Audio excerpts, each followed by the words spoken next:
My name is Edwin Mwai. I'm a product designer and illustrator based in Nairobi. And just to talk a little bit about my work, my illustrations are actually centered around emotion.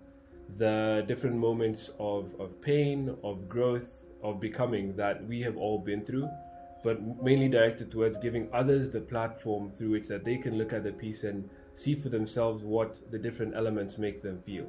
Though a lot of them are centered around pain or growth experienced through pain, it's always a moment for the viewer to take some time to actually introspect and see for themselves what the illustration makes them feel. And that's exactly what I hope to this piece, Weighted Hands, that is centered around gender-based violence. Having listened to different accounts, having done some research on the different moments that are really significant in someone's experience when it comes to gender-based violence, how could I then convey that visually?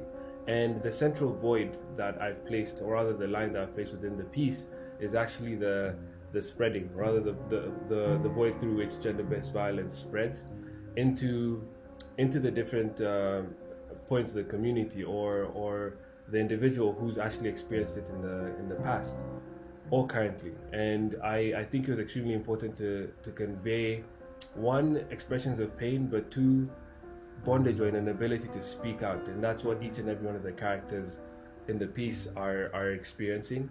And there's one thing I'd like to mention, which is there's a point in the piece where people have their backs faced towards each other, but there's a void that is GBV moving through.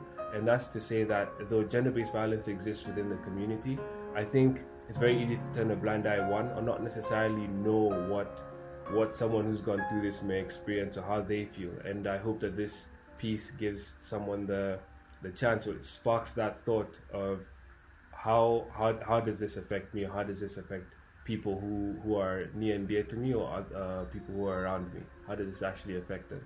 And I hope that you appreciate the piece. Thank you.